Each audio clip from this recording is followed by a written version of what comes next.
Okay. My name is Robert Little. I am the administrator for the Plant Industry Division of the Nevada Department of Agriculture. Today is October 17th, 2016. We are gathered today for a workshop for proposed regulation amendments to Nevada Administrative Code Chapter 555, Pest Control Operators. The scheduled time for this workshop was supposed to be 3 o'clock. It is 3:15 right now. We are starting a little bit late. Location. This is being video conference between our three offices. So our Sparks office, which I am in currently, we have our Las Vegas office on, and we also have our office in Elko. This workshop has been properly noticed as required by the Nevada Open Meeting Law. The workshop is being recorded at the workshop is being recorded and all attendees are required to sign in, and those who wish to speak are asked to identify themselves for the record. All participants are encouraged to engage in discussion, therefore there is no formal public comment period. So how I'd like to start this off is I'd like to do some introductions first. So I'm going to go ahead and start to now we got people moving, so we'll start to the right. If everybody can identify themselves here at Sparks, then we'll go to Vegas and then off to Elko. So go ahead. My name is Sean Gephardt. I'm with the Nevada Department of Agriculture. I'm the Noxious Weeds Coordinator. My name is Nate Weber. I'm with Crop Production Services. Brad, if you'd like to identify yourself. Brett Allen, Plant Industry Environmental Services. Chuck Moses, Plant Industry Environmental Services, Nevada Department of Agriculture. That's it for Sparks, Las Vegas. Scott Jahovlis, Nevada Department of Agriculture. Jimmy Stevenson, JS Pest Control and Chair of the Legislative Committee for the Nevada Pest Management Association. Lonnie Tucker, Orchid Commercial Services, Vice President, Nevada Pest Management Association. Chris Brownlee, Clark County Vector Control with Public Works. Brian Lapaguchi, Board of Agriculture. Charles Adjuzim, Watts Bucking Youth Pest Control. Great. That's it for Thank you, Las Vegas. Thank you, Las Vegas. Elko, if you two gentlemen could identify yourselves. Yes, my name's Otis Tipton. I own Tipton's Pest Control. My name is Sam Sisney, Elko District BLM Specialist. I'm sorry for calling you a gentleman. I couldn't see with the hat on, and it's not a clear video. My apologies. Aside from me putting my foot in my mouth there, I'd like to continue on. I'm going to do a quick overview of the specific amendments here, and then we can get into open discussion. What we are looking at in these amendments, and those of you in the Department of Agriculture, if I skip over something or I oversimplify something, please let me know so we can address that. But really what we're looking at here is about 4 different things here. We have more of a clarification on what is considered to be a spot treatment. So we'll look at that. We have a clarification on secondary and primary service containers. We also have an amendment on looking at termiticides and what can be used legally in Nevada as a termiticide, and some fees, some fines that may be associated with that if it's used incorrectly. And then we have a clarification on a regulation that we made last year for licensing when it comes to consultants on what is considered to be a consultant. Those of you with the Department of Agriculture, did I miss anything, or is there did I oversimplify anything just in the overview?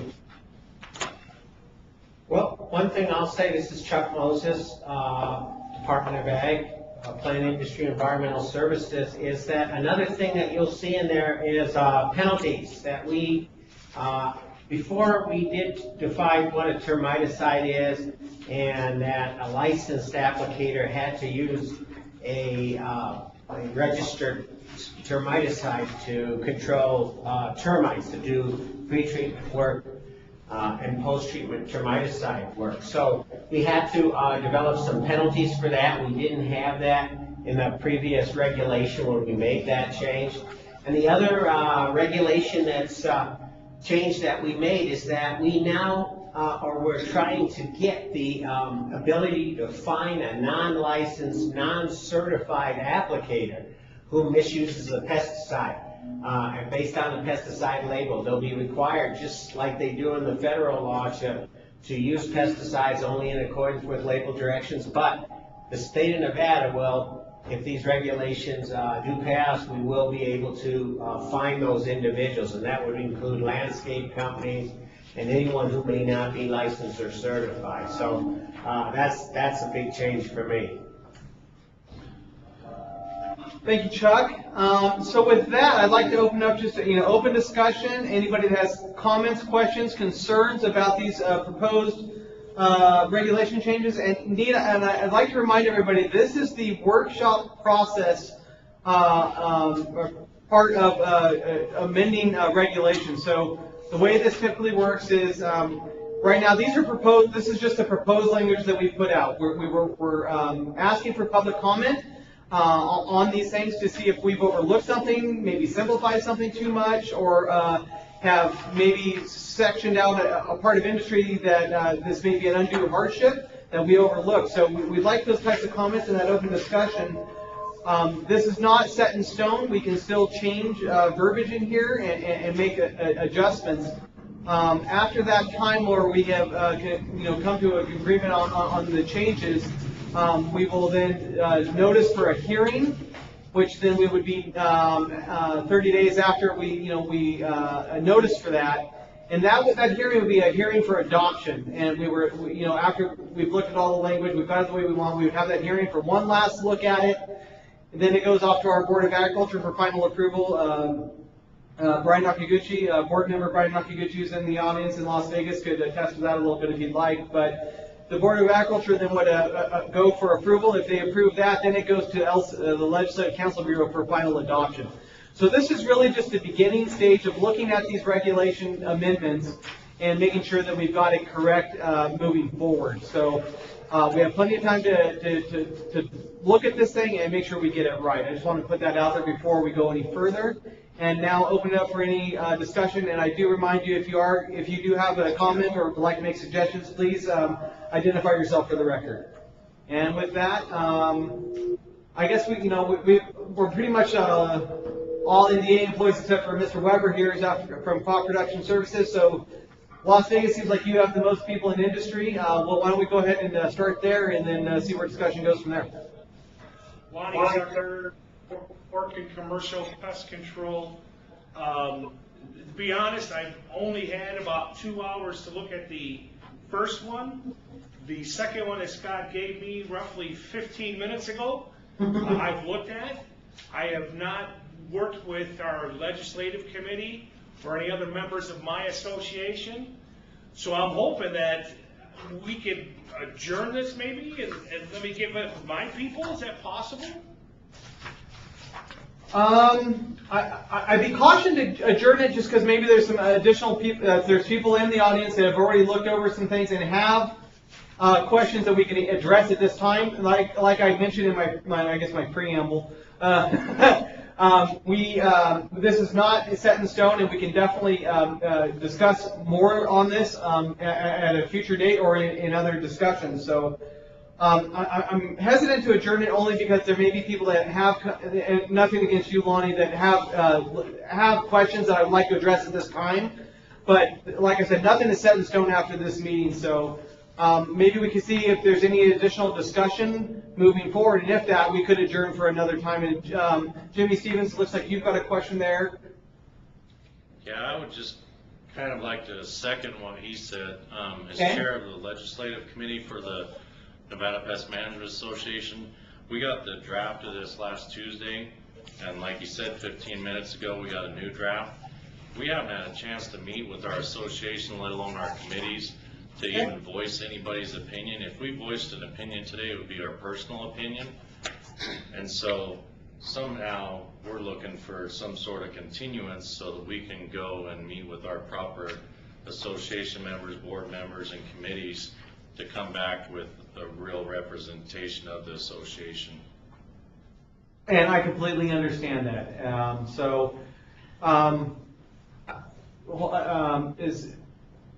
And I think, properly, we probably should adjourn here in just a second and schedule for another one. I understand the concerns. Is there anybody else that has any questions?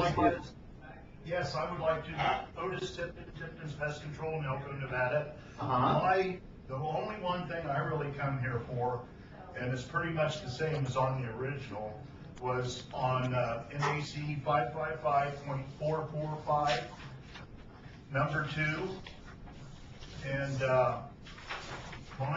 my comment on the 5-gallon portion, I would like to see this. I mean, it would be better for people in the industry to have something that states that if you have a container that holds more than 5 gallons, then you have to have that. And the reason why I say holds more than 5 gallons is because backpack sprayers, if you use a lot of them, they're a pain to change tags all over the place, So that was my comment. And then my other comment was, if you go on down, it says, and I understand all containers in which undiluted pesticides is stored must bear the original label. That's the way everything's always been.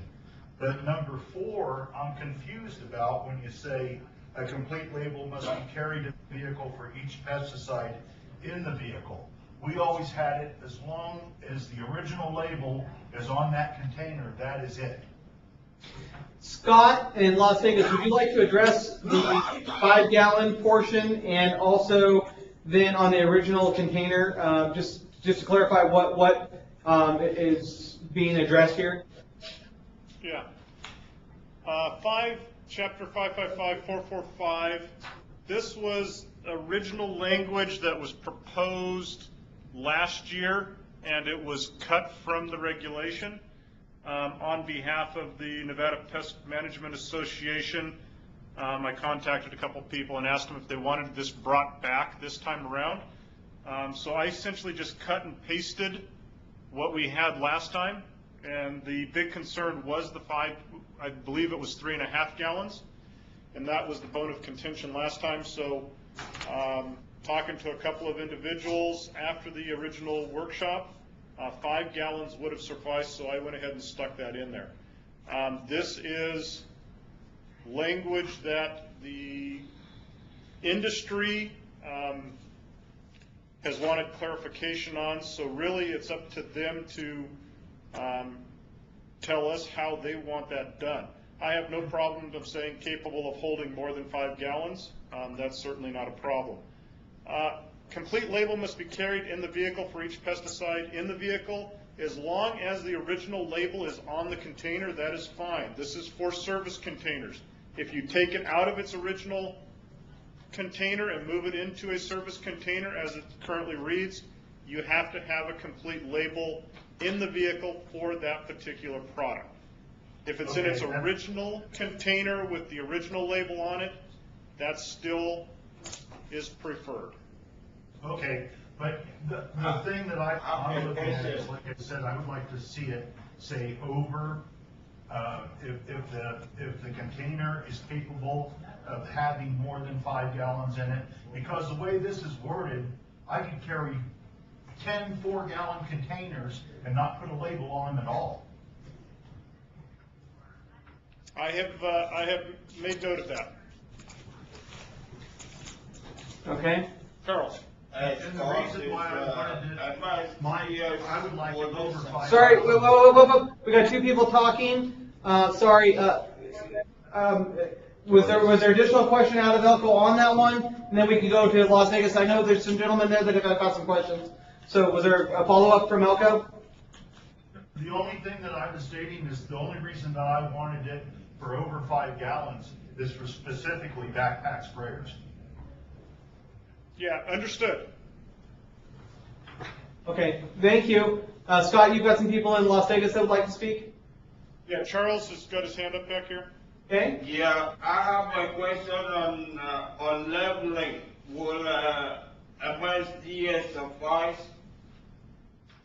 In which section, Charles, are you talking about? The labeling, the 5-gallon container. Labeling, no, the SDS would not suffice. It would still go back to what we have as required labeling for diluted or undiluted materials. Does that answer Charles' question? Yeah, it did, thank you. Okay, great. Jimmy, you got your hand up there, and then Charles. Yeah, Jimmy Jazz Pest Control. If we're going to talk about a couple of these, the one I personally have an issue with is the securely fastened on number 9.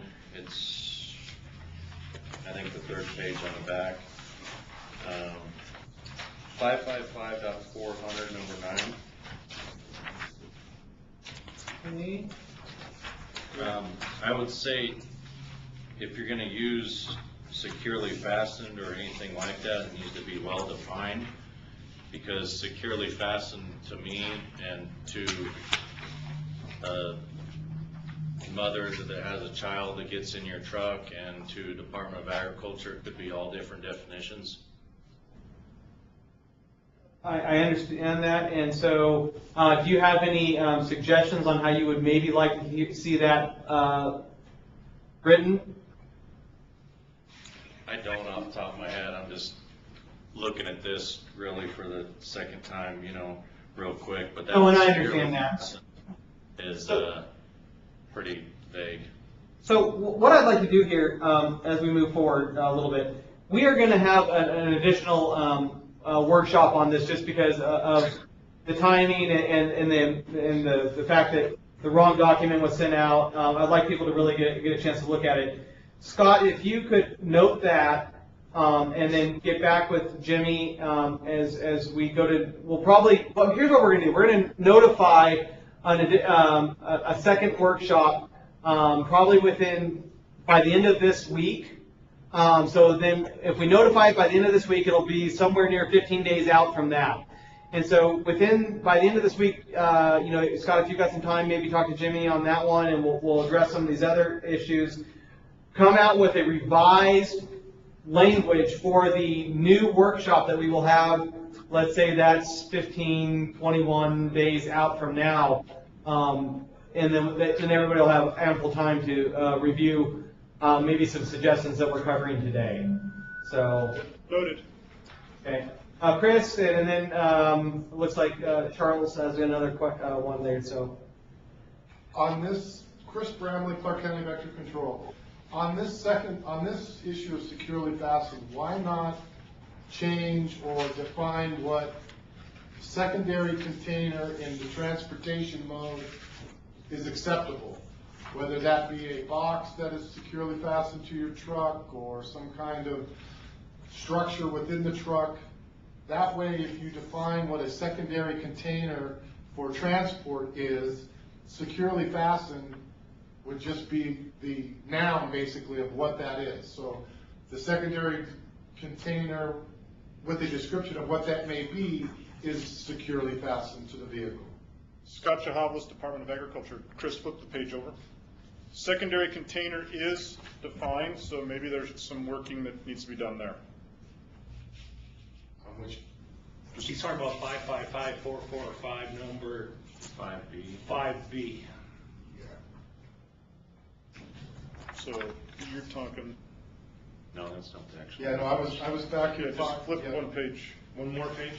Well, it's unfortunately the 3rd piece of paper. Yeah, we should number these as well. There it is. Page. Yeah. Secondary. So I'm sorry, the back of the other page, front of the other page. Yeah, secondary container means a container that is, Well, but all this one says is, okay, hold on. Because I see it right here. Okay, so that's what I'm missing is that. I have one. Can I make a comment? Say my name. Okay. Dave Weber, CPS. I was going to say that, not everyone has a box in their truck, so, there's lots of people toting around 4-gallon backpack sprayers, and they strap them. They may use tie downs, whatever it may be. Not everyone has a box or a secondary containment. So then maybe when you guys define what securement means, you use ropes or strapping devices, whatever it may be. That's what I do, so, when I transport that. And I think that's going to apply as it dictates out here when we were talking about consultants. Consultants aren't really necessarily in the general pest control strategy of going out and doing work for hire and things like that. And so they probably don't have lock boxes, as Mr. Weber has indicated, and stuff like that. So I think we should probably keep in mind all of the different facets of who this may affect. But I agree with Chris though as well, trying to identify what we consider to be securely fastened might be a good avenue to go down.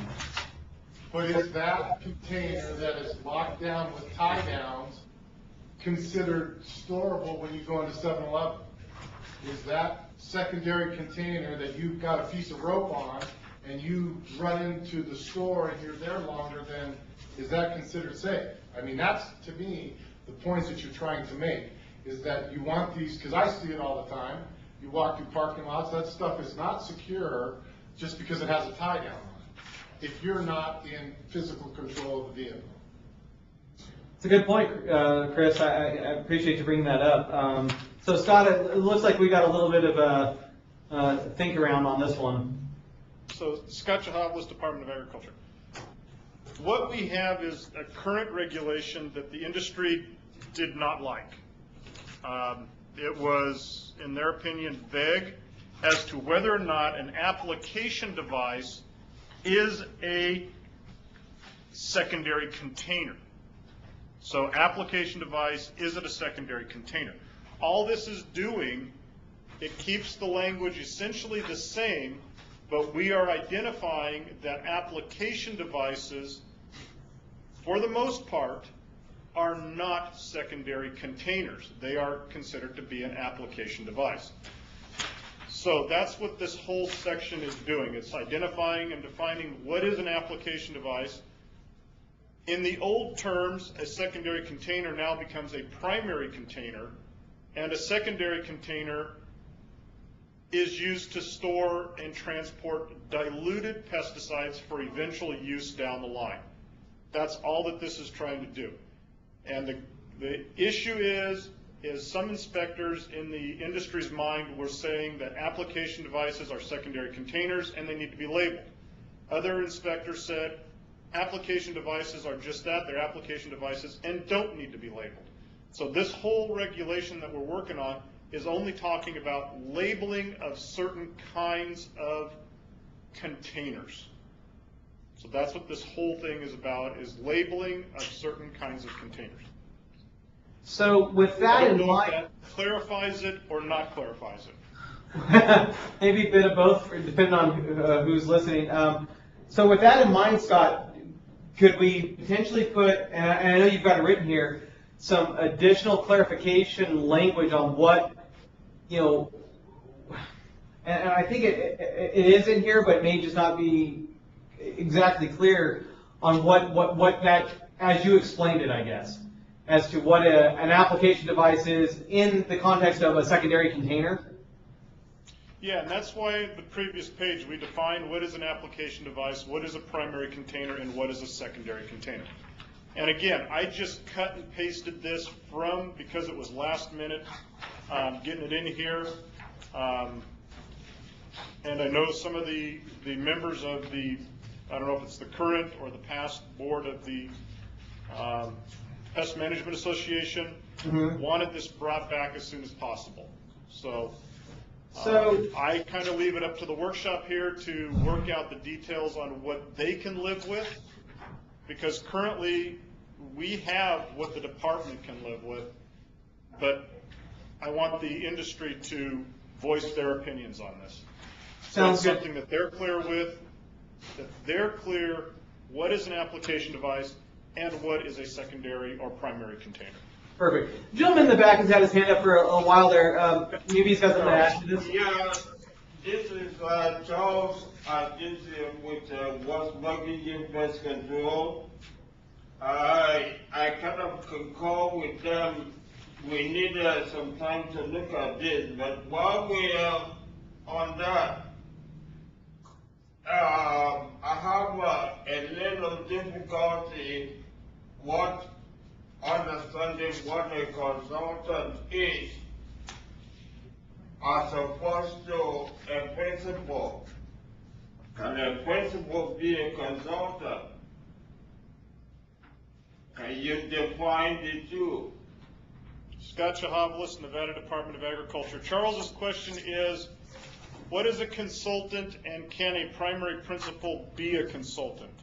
Okay, and good question, Charles. Hold on one second on that. So I just want to finish up where we're at with secondary containers really quick.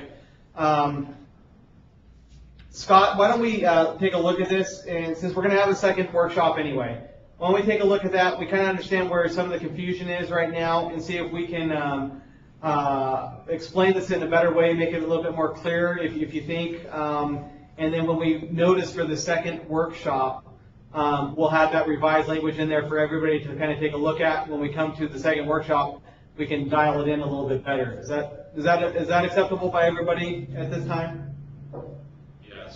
Yeah, because I want the industry to come back and make sure that they're clear with what is an application device and what is a storage container. Perfect, and I think that's a good way to go about it. Clarity is always better. So, does anybody have any other additional things before we move on to Charles's question on a consultant on secondary containers that they wanted to add? And that's not to say that we can't touch back on it as you guys are reviewing these things. We can come back. I just wanted to make sure we got everybody's thoughts heard.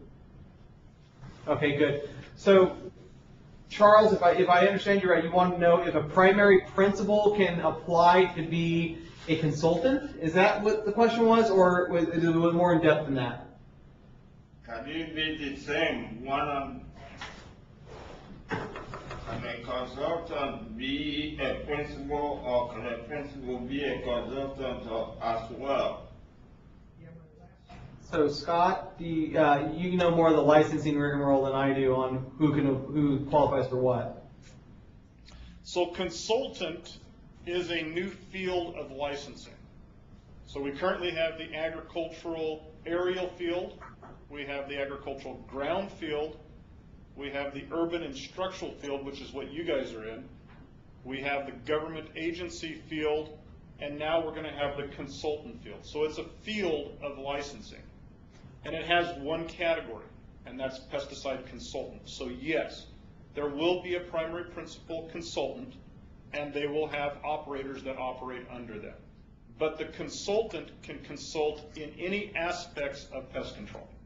They're not held to a particular pest or site, because this is pesticide dealerships primarily, and they deal and consult in every kind of pesticide that's out there. So industry came to us and said, well, I only have a guy that can qualify in the C2 field. Does that mean that we as a dealer can only consult in the C2 industrial institutional category? That wasn't the intent. The intent was these agricultural consultants that are going out working with farmers and ranchers are making pesticide decisions based on pests that they find, whether it be a weed, an insect, a disease. So it is an all-encompassing field and category within the pest control licensing realm. Now, can I throw something else in there? Sure. Can an applicant be any of that too? Can an be all that? Can an applicator be all of that? Yeah, I'm a principal as well as an applicator.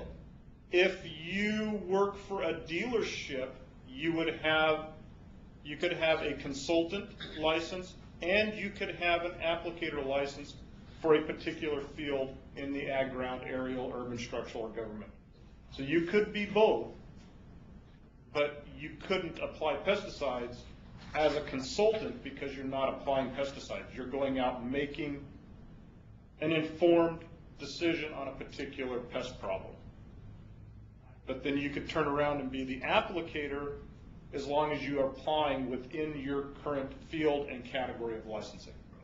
So that I'm clear, Scott, a consultant can get their consultant's license that gives them a broad range to consult on a variety of different categories. if that consultant also wants to do demonstrations, let's say, or wants to actually apply pesticides, they would have to apply for their category, a C2, a B5, or whatever it would be if they were going to do that type of work as well. Correct. Okay. So we could take a company that's not here, they've been unlicensed for a long period of time, so I'll use them as an example. Helena Chemical Company. They used to have a agricultural weed license, so they could have a B2 category, but they were also a pesticide dealership, and they dealt in all aspects of pest control, from fungicides, insecticides, herbicides, desiccants. So they could have a consultant that could go out to the industry and consult on a wide range of things. However, the applicator would be limited to applying pesticides only to the weed category. So then my question on that applicator, you have a consultant that is essentially your primary principal, and let's use Helena Chemical. That the consultant is the primary principal for that, and there's an applicator underneath his license that is going to go out and treat with a C2 category. Does that consultant now also have to have the C2 category if he's going to have an applicator, an operator underneath him applying a pesticide? Okay, so it's a totally, completely different field of licensing. So right now we have some companies that have aerial licenses, A1 through 4, but only have a B2 on the ag ground, which means they can apply aerially everything under the sun, but they're limited to weed control in the ground category. This would be the same thing. You're going to have a primary principal that would be in your case, the C2 category primary principal, and you might have a different person that is a primary principal in the new consultant category. And you could have different people licensed in different ones based on the primary principal's designation. Okay, so That's more of the primary principles categories. okay, that makes sense. Just off the top of your head, you guys that are in the business there, so Nate here is is a consultant. So and if you've got any questions, or if you guys that are in the business, Jimmy or they like there, any questions there? Looks like Nate's got a question. Go ahead. Monty Tucker, Orkin Pest Control. I have a pretty big company. I've got 1,500 employees that work for Orkin. A guy from California, entomologist, comes to Las Vegas because it's a problem that I cannot fix or needs some direction from an entomologist, because we have over 50 entomologists that work for our company. He comes to town, he looks at a restaurant that's full of roaches. Would he need a consultant license, or because I have a principal license and an operator license, I'll actually be doing the work. He'll just tell me what products or what type of work I should do. Okay, so I'm going to refer back to the front page of the document, the middle paragraph there that says section 2 of R09-115. This defines what a consultant is: a person who holds him or herself out as being in the business of identifying or recommending pesticides for the purpose of detecting, preventing, controlling, or exterminating pests. In your example, if the individual was contracted by the restaurant to come out and make that determination, then yes, he would be a consultant. If he's working for Orkin and he's with you while you're out there, it's just like any other licensing thing. You're the responsible individual. He's helping you out. He's not putting himself out publicly for hire to the restaurant to come in and make a pest determination. Then the owner turns around and takes that information to hire you. Gotcha. Okay. That's clear. I appreciate that. Thank you. Great. Looks like Nate had a question. Yeah, just a point of clarification, I guess. So you had, I think in earlier discussion that we had, you made it clear that in order for me to get my consultant license, we'd have to have a primary principal over me, essentially, and he would have to have all the categories I would need. Since then, seeing that you guys made it real general, separated the consultant category into, again, a really all-encompassing I guess, kind of entity here. So that makes things easier, it simplifies things, but I guess my point of clarification is that we still need to have a primary principal that I'm under, essentially, and I need to get my consultant license, or am I still required to get a primary principal for my location and, in addition, a consultant license? Scott Chahavlis, Nevada Department of Agriculture. Nate, yes, because you're still under the licensing realm, and the licensing realm is pretty rigid. So yes, crop production services would have to have a primary principal consultant if you didn't qualify. If you qualify as that, then you could be the primary principal, and you would have operators underneath your primary principal for the remainder of the company. But because of the licensing regulations, we can't take this outside of the licensing regulations, and so therefore you're still held to the business, the principal, and operators that the license requires. Scott, and Nate, if you have a follow-up, could you identify how that works? And this may be with Lonnie as well there. So Crop Production Services has 2 offices in Nevada, and I know Orkin has a number of offices. How would that work? Is pretty much the same way then? So if Nate was the primary principal in their Sparks office, could he have an operator in the Las Vegas office, or would the Las Vegas office be required to have its own primary principal? So, Scott Chahavlis, Nevada Department of Agriculture. How it works with business locations, it comes down to the definition of what is a business location.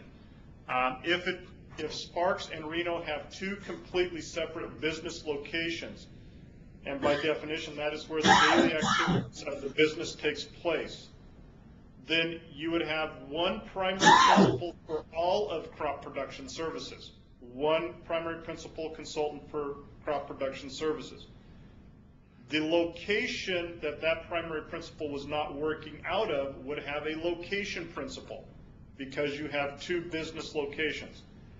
If the Las Vegas office did not conduct primary business out of it, you could still get away with one primary principal, and the person that's out of Las Vegas could be an operator under the location in Sparks. But it all depends on what is the definition and how is that applying to crop production services when it comes to the true business location conditions to licensing.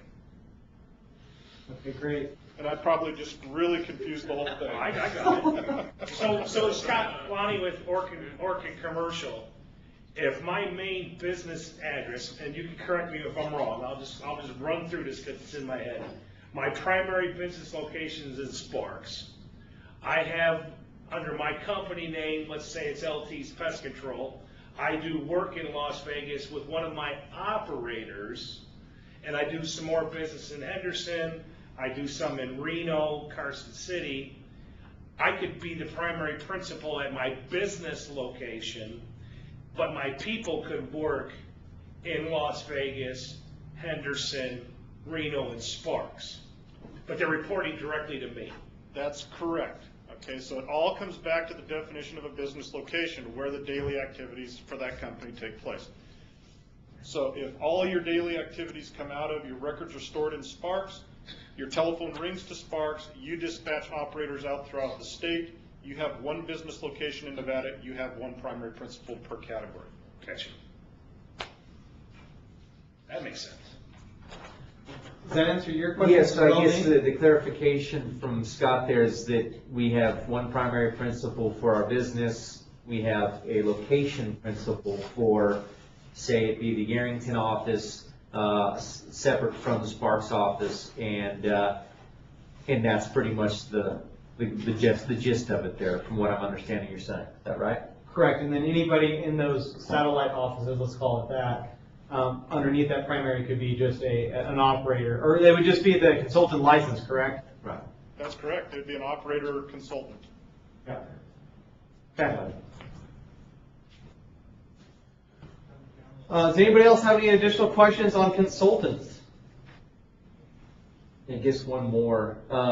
This is Nate, CPS. So, I'm out in the field talking with people all the time, consulting, and makes sense that I would obviously have a consultant license, but folks in our office, they stay in the office, but they do occasionally consult on things, I guess, by definition. You know, they're giving advice and suggesting rates and so on. Sometimes they have to call me to get that information, but a lot of times they're surmising it on their own. So would that require that each one of the other people at our location, say there's 2 or 3 people that answer the phone there, all require a consultant license? Scott Chahavlis, Nevada Department of Agriculture. Why did you have to bring that one up, Nate? We deal with this on a basis where licensed pest control companies have office staff that answer the phone, and customers ask questions, and obviously the people on the phone answer those questions. Currently, we do not require them to have a license. They're office staff people. Hopefully there is a primary principal or an operator or somebody who's licensed in the vicinity that should there be a question they couldn't answer, they could pass that call off to them. It sounds like it's the same way with you. At some point in time, they're consulting with you, and let's just assume you are the licensed operator for that. It would come down to you making the final decision, not the person answering the phone call. If that person happens to be a person who that's all they do, and they don't go out in the field, but they're an inside sales rep, then yes. If that's their primary function, then that person would have to have a consultant license. Because I know the way that works is usually you have inside representatives and outside representatives. So if they are the true inside sales rep for the CPS at that business location, they would have to have a consultant's license. And I think that likens back to, you know, section C here, general merchants, you know, as a, you know, somebody that falls under the exemption aspect of it. You know, that person that's answering the phone, yeah, they've got a catalog of everything that, you know, they sell at crop production services, and they know, well, this is an herbicide, this is a that, and it's on the label. But, you know, it's not really making a true recommendation at the same time. They would be consulting with the primary principal or whatever operator that would be on a case-by-case scenario that, you know, would require more than just, hey, yeah, I work at Walmart, this is where our pesticides are, and this one looks like it'll work for you. So I think that's your phone answers are the same type of entity. And the other thing is the customer's coming to you already with the pest or the concern. You're not out there determining that it was. You're taking it on the customer's behalf that they are correct, and you're offering them a product to control their concern. Here, in what we're trying to capture is the person that's going out there making that concerns decision. Yes, you have snowy something or other on your turf grass, and here's the product to use for it. Those are the people that we're trying to capture. Okay.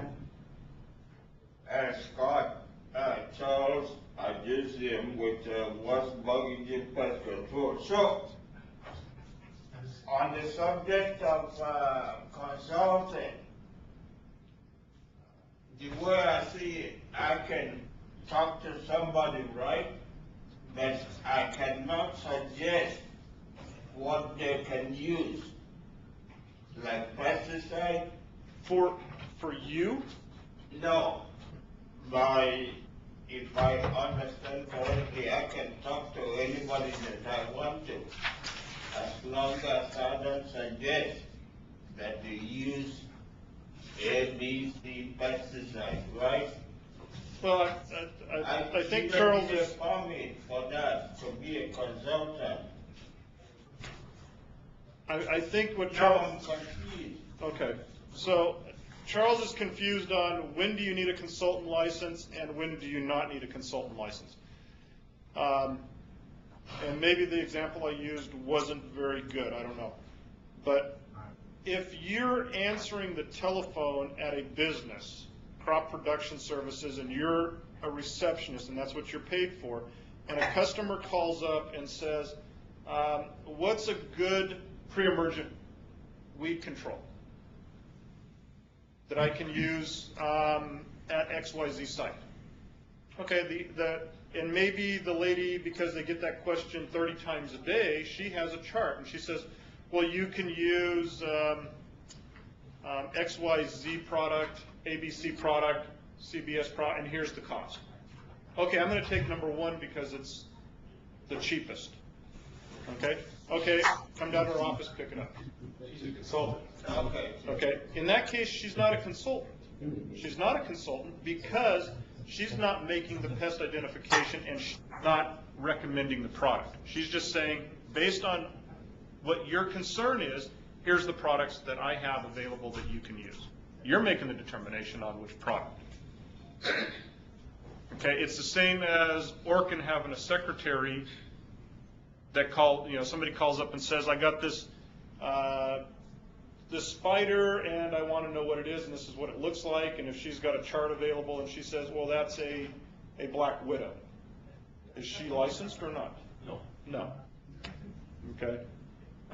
It's the same kind of deal. I don't know where to draw the line on that. I don't know. Do you got any suggestions on that, Robert?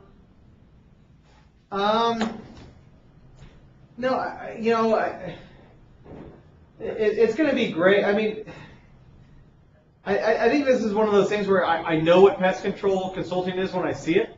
I mean, if somebody that's honestly, that's working for a company and they're just answering the phone and somebody's going, hey, I've got such and such. They're telling you what they've got. And they say, I just need to know what I can use, and hey, by the way, do you sell that? Can I come in and buy it from you? I don't know if you've got a list of things to already control X, Y, Z, I don't know that that's necessarily consulting on it. They're already coming to you with the problem, and they just want the answer basically back from you. What do you have that I can use? So we're not going out to their site. We're not looking at it. They're not going, hey, my trees are dying. Why are they dying? Come out here and take a look at it. You come out and you go, well, X, Y, Z, or you've got these things. We're actually making an informed decision based on what you're observing on that site. So I think there's your difference, but I don't know how you convey that in statute. And it comes down to the sales, also, cold calls versus calls coming into the office. We've tried to deal with that issue also. And really it comes down to case by case. At what point did you fall over the fence? If a person calls in and says, I got this pink stuff and it's on the stem of my trees and it's fluffy, and you make a determination that, okay, that is some kind of a rot, and you make that determination and you say, and this is the product that I'm going to prescribe for that. If you don't go out and look at it, you've now become a consultant because you're identifying what it is, right, and you're prescribing what to use for it, right, without ever seeing it, which is really dangerous. But I would say that makes you a consultant. If the person comes in and says, this is what I've got, and what products do you have that can control it? You're not consulting. You're just saying, okay, here's the products that control whatever you said you've got. Right, but Lonnie Tucker with Orkin Pest Control, that would be like me as a consumer from what you're saying. I go to Home Depot and I say, well, I've got ants. And then the Home Depot sales associate walks me over to the chemical aisle and says, okay, this Bear Home Defense, I don't know if we can do that or not, but, and then this ortho stuff says it controls ants. I say, okay. And then I say, well, what do you recommend? And he says, the ortho. I say, okay, I'll take that gallon pump sprayer bottle for 20 bucks or whatever. I take it home. At no point is that Home Depot associate a consultant unless he went out to your home and said, you've got Argentine ants and this is what you got to use. Correct. Correct. You hit it right on the head. Okay. That makes sense now that we've worked through that part of it. Right. Thank you. Most of us, probably don't have to be. Chris, I want to make sure that you get all of your concerns, answered if you've got some. I don't know what time you need to be back into the office. Do you have anything that you need answered right away, or just anything like that? No, actually, I'm on overtime, so it doesn't matter when I leave. Hell, we'll keep this going then. I'll say for the next meeting, I didn't review this. I was here under a different pretense, so I didn't really review that, and pretty much that's self-explanatory. I think we're all adults and understand what you can and can't do when it comes to consulting versus answering phones and making, I think I'm good so far. Good. Okay. We lost all of our people that were participating in Elko, and I didn't want to see people, get out, leave Las Vegas without getting their questions answered. And so, it looks like Brett's got a question, and then Charles has a question as well. Brett, do you want to ask your question really quick? Brett Allen, Agriculture. Hold on, I have a question on something that is not here. Okay, hold on. Go ahead, Brett. You sure? Okay. Just real quick, Brett, Department of Ag. Sorry if it was already discussed, but what if an individual, a consultant, or at one of these places, we're obviously talking about CPS a lot, but has a college degree, and they're that is their study, that they went through all that, college, classes and courses. Would it be exempt from taking that exam? Are they okay, or is that included anywhere in here if they have a degree? So Scott Chahavlis, Nevada Department of Agriculture. It would be the same qualification procedures as any other principal, and the exam is already identified. It was not changed in the previous proposed regulations that were approved. I believe it is a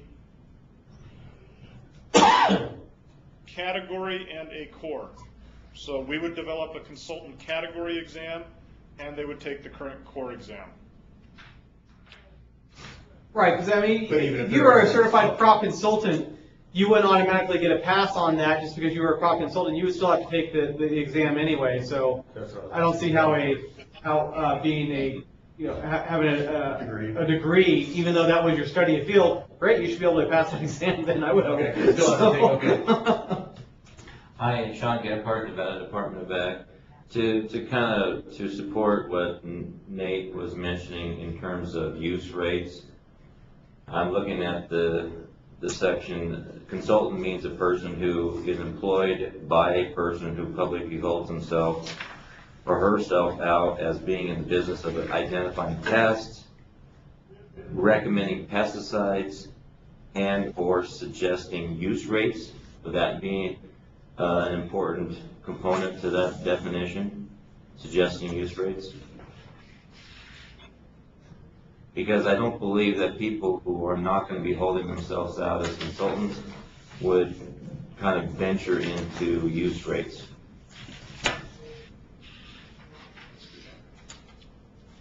Scott Chahavlis from Nevada Department of Agriculture. I think in 555.410, which is not in here because nothing was changed in that, it identifies what kind of records consultants have to keep. And we didn't change that, and it's not in this because it's not proposed to be changed. But I do believe rates are part of record keeping for a consultant. But we'd have to go back and look at R093-15 to determine what that is. Gotcha. And I don't have it with me. Sorry, I didn't catch it. What section was that in? Could you repeat that section, Scott? R093-15. Thank you. And if you can't find that, Nate, we'll get a copy. Well, that's exactly what I'm looking at. No, you're just looking at a section out of it, not the full thing. Okay. So we'll get the full thing out to you guys. And so in 555.410, it will identify record-keeping requirements for consultants.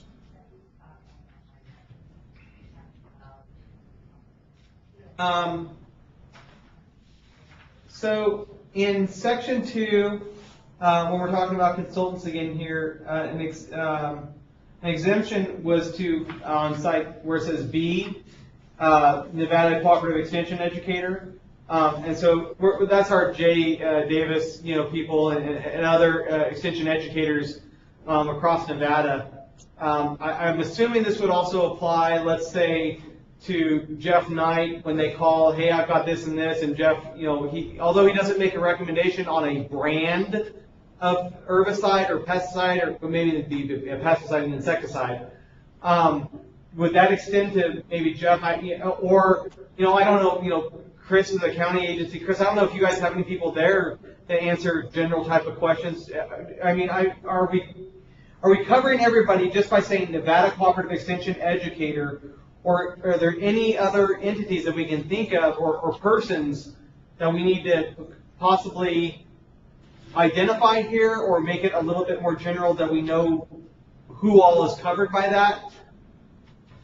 Chris Bramley, Clark County Vector Control.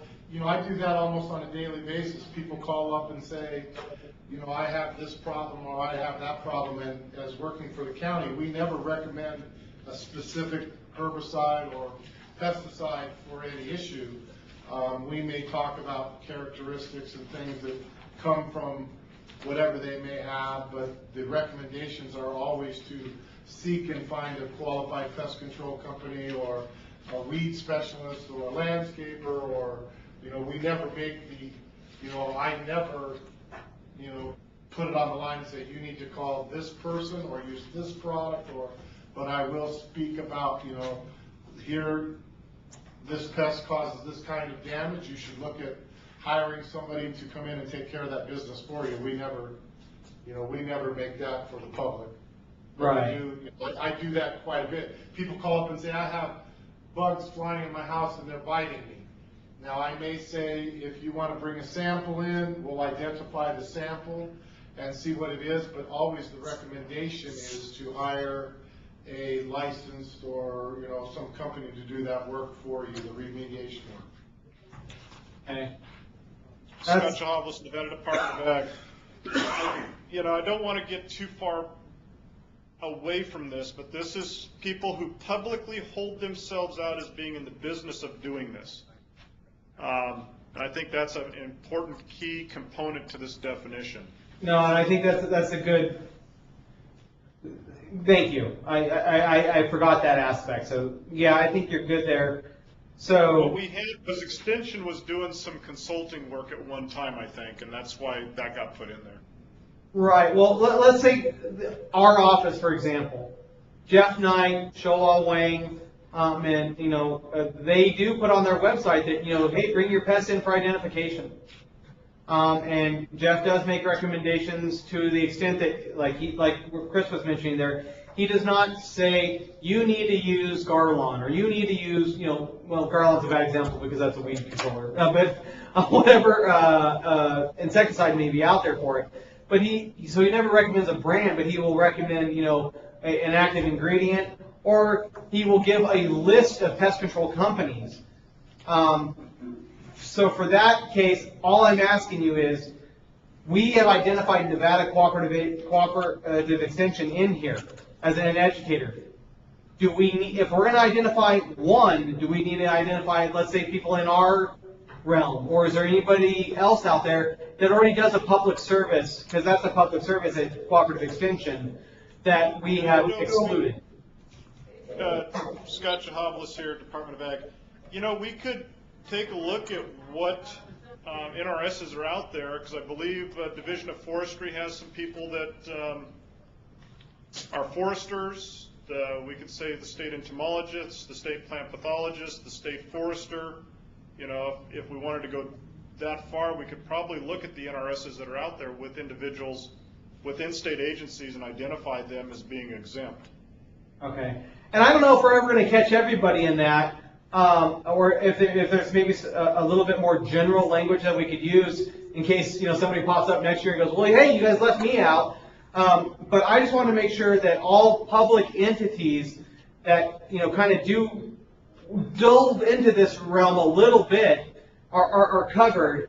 I mean, I know we're looking at government, we have a government licensing portion.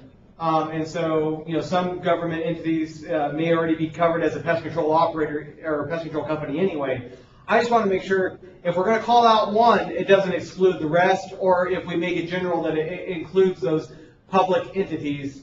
well, you know where I'm getting at here. I just want to make sure that we don't exclude if need be. Yeah, I just don't know that they publicly hold themselves out as being in the business of. I just know that, certain pests, certain extension educators do go out to ag fields. They do make recommendations. They do take a look at the pests. They determine whether or not they're at economic thresholds for treatment, and I think that's why they got put in there, because they are truly ag extension agents that go out and work with the ranchers and farmers. Okay. As part of their real business of being an ag extension agent. And that's fair. I just want to make sure that, everybody else that may be doing that equivalent work was identified there. Okay.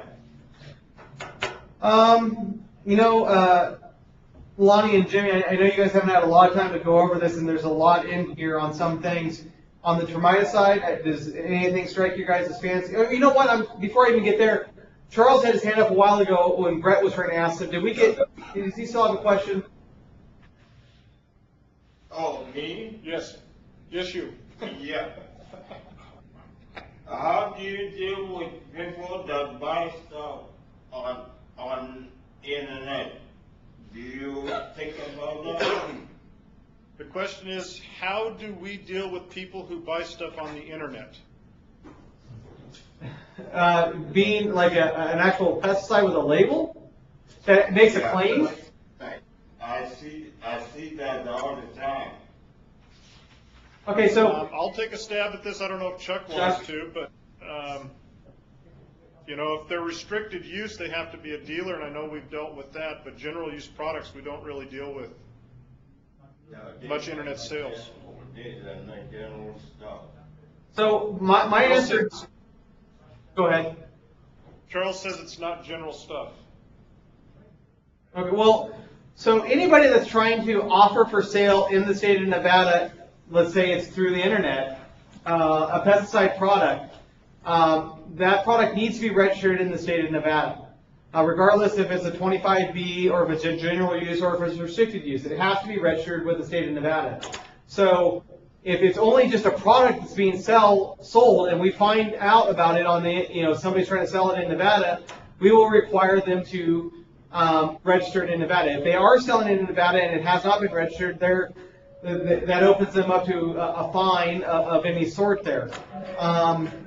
I don't know that anybody that's advertising to come out and do pest control on the internet that is not licensed in the state of Nevada falls under our licensing guidelines. And if they are not licensed, they are open themselves up to a series of fines.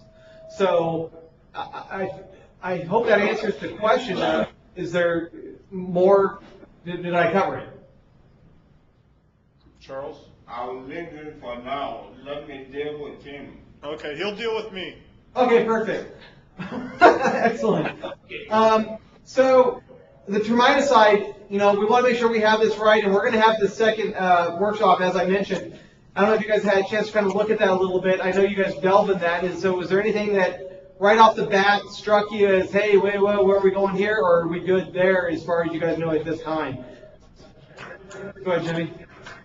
Jimmy JS Pest Control. I'm guessing that this had to do with the product that didn't have an EPA number, so you want to be able to control all termiticides? Is that what this redefinition is? Chuck? Jimmy, yeah, this is Chuck Moses. What happened was, we did define what we thought was a termiticide for folks to use for hire. Okay, that was the key when we made that change originally. And what happened was our AG looked at it and said, well, that's okay, except number one, we probably should move it into another section in the regulation. And he came up with the language, he says, which better identifies what we want to regulate as far as termiticides go. We try to define it as a product that was registered by the US EPA for use as a termiticide, so it had to be registered. It couldn't be exempted as a 25B product. And he looked at the language we used. He says, well, it was okay, but it would fit better here. And the second thing was we didn't establish any penalties. It was illegal to use a product if you were in the business of of applying termiticides for hire if you used a 25B product, say, but there were no penalties established. So that was the second part of why we had to clean that up a little, is establish a penalty for that. And if you go through there, we did that's basically the same penalty we give folks for first time and second time violations of that particular regulation and any use regulations. So that's kind of the change and why it's a little bit different than what we originally passed in our regulations. Hey, Chuck, I'm gonna, just so people can follow, it's at on the back side of page 3 is where you have the prohibited materials, where that went to. NAC 555420. If anybody's trying to follow that. Okay.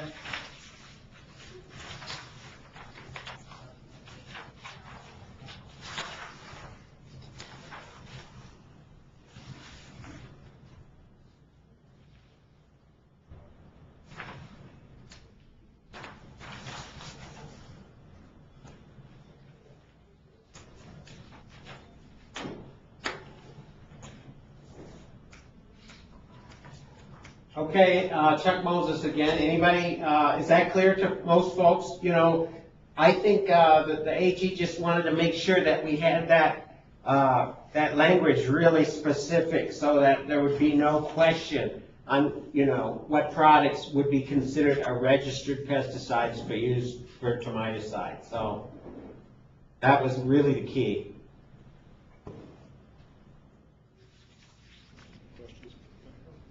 No questions down here.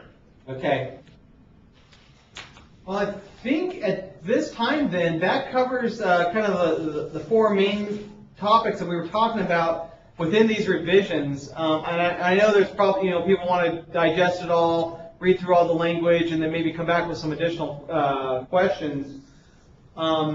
So, like I mentioned before, we're going to go ahead and schedule to have a follow-up workshop on this one to make sure we get the language right based on some suggestions that we've already had. I would suggest that anybody that has any additional questions or suggestions contact Scott as we're redrafting this proposed language. He can you know, try to accommodate whatever needs or concerns that you guys have. And he'll consult with me and the like, and then we will notify for the second hearing probably by the end of this week or the beginning of next week. So sorry to put you on kind of a clock. What's that? I just want to quick ask a question of Jimmy or Lonnie. When are you guys, this is Chuck Moses again, when is the Pest Management Association going to meet where you can talk among your group there and maybe come back with some comments? Good question, Chuck. Some of our members are at the National Pest Management meeting in Seattle this week. The president, actually, his wife just had a baby. I'm going to, on Thursday, try to round everybody up to figure out a meeting time for possibly early next week, maybe after the workshop on Monday here. So why don't we do this then? Lonnie and Jim, if it gives you guys enough time, why don't we, I will not schedule for the second workshop until until Scott notifies that you guys have had your meeting, had a chance to kind of digest it, come back with some suggestions that Scott can put into a revised language, and then we'll notify out from there. Does that give you guys ample time then to kind of look over some things, and then we can try to get this right from the get-go? Yes, sir. Yeah. Perfect. And like I said, we're not in a real big hurry to get all of these things adopted. I'm trying to get them in a timely fashion so I can submit it to the Nevada Board of Agriculture's next meeting that happens in December for approval. Well, I can't actually, because I have to get a hearing in too. So I don't think we're going to catch the next board meeting anyway, to be quite honest with you. So these probably won't go into effect if once adopted until sometime in the spring when we are able to catch up with the next Board of Agriculture meeting. And quite frankly, we're running on a timeline right now that I don't think we would have even caught up to the December board meeting So I think that falls within the guidelines of what we were looking for, and should give you guys ample time to review and come back with some suggested language. Thank you. And I just want to, Go ahead, Scott. this is Scott, Nevada Department of Ag. And just for clarification, these are just temporary regs? Because we'll have to go back through this once the legislature's back out for permanent, correct? Oh yeah, we have to go through them one more time. So if by some chance, if we miss something, we can add it in again. But hopefully we're getting it on. I know there's been a lot of regulation changes over the last couple of years when it comes to Chapter 555. A lot of things have been coming up, and that leads into my next segment. For those of you who are still around, looks like Elko is completely gone. Next Monday, we are having a public meeting. I kind of prefaced this already, but just want to be clear. We, as the Department of Agriculture, put forward a bill draft review to the legislature for this upcoming session. And that bill draft review covers two big topics that we're looking at. The first topic we kind of already addressed a little bit, and that is landscape companies and golf course maintenance companies that are operating under the 20% exemption rule that we have for gardeners. We're trying to clear that up a little bit because we have these huge companies that are trying to that are exploiting essentially that 20% exemption. So we want to bring them into compliance because we know they're doing quite a bit of pest control work out there. The second topic, and this has been raised over the last couple of years, that we've had a number of issues come up, deals with government entities in the state of Nevada and the pest control work that they do. And this is not, to attack or go after government entities in any such way. We fall under the same guise. But we've had issues where government entities have done XYZ type of application, whether it be for weeds, pest control, putting things into ditches to control fungicides or things like that. And we've gotten a lot of public comment or questioning on, well, what training, are they licensed companies when something goes wrong, when government entities are doing any type of work when it comes to pest control. And our regulations in NRS and 555 are, there's a gray area in there. In that, it says every person doing pest control in Nevada is required to have a license. And that covers government entities. So by that, it would require the government entities to be licensed. But there's another stipulation in there that says only those who are doing work for hire are required to be licensed. So a number of our government entities do not do work for hire. Some do, some don't, or the majority don't. And so we got two regulations there that are kind of in conflict with one another. So we put a bill draft review to the legislature this year for this upcoming legislative session that we want them to come down with a ruling of, do government entities have to license in Nevada or not? Because what they've put out there makes a gray area, and we don't know how to answer people when they ask us, well, why aren't they held to the same standards as private industry? We had, and I don't want to pick on anybody in particular, but we had an issue with a government entity here in the Washoe Valley this summer that was doing an herbicide application, and they were using big turbine blowers. And the drift that they have that was insane and going into people's backyards and whatnot, where it caused a lot of public outcry and demanding that the government entities be licensed. And we've had a number of those types of situations over the last couple of years and going back even further than that.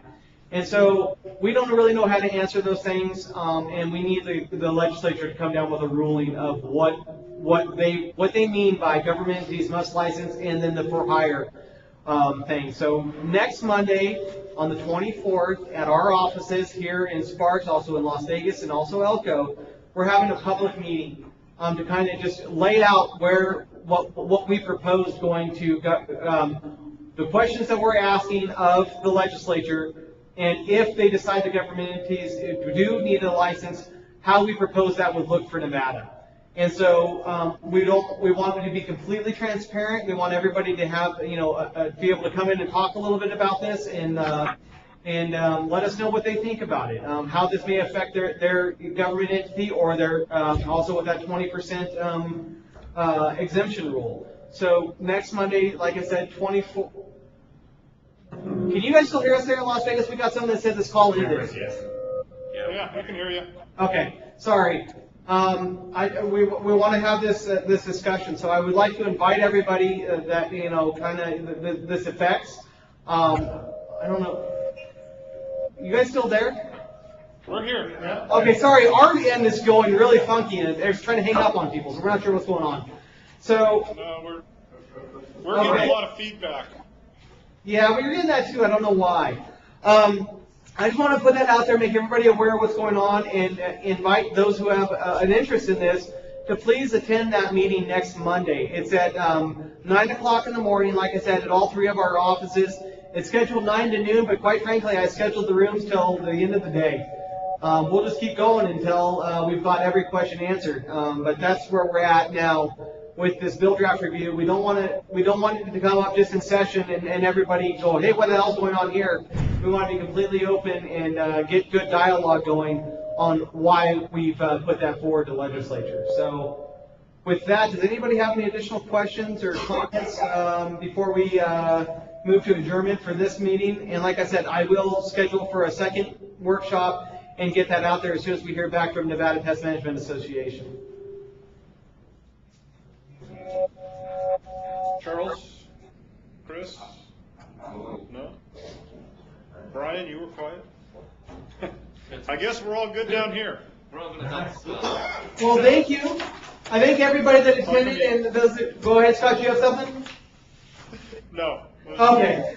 I thank everybody for attending, and if you have any additional questions or comments, please feel free to contact myself or Scott Chahopolis there in the Las Vegas office. And with that, we will move to adjournment. Thank you again. Thank you.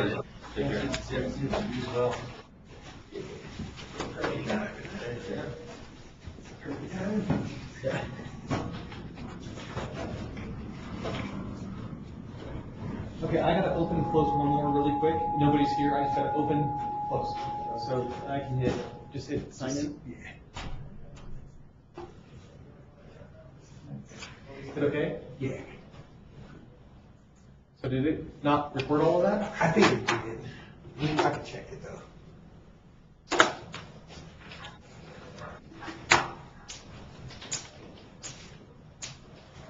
And then if you want to just hit the button for me, I'll open and close this next one really quick. I'll be ready. Okay.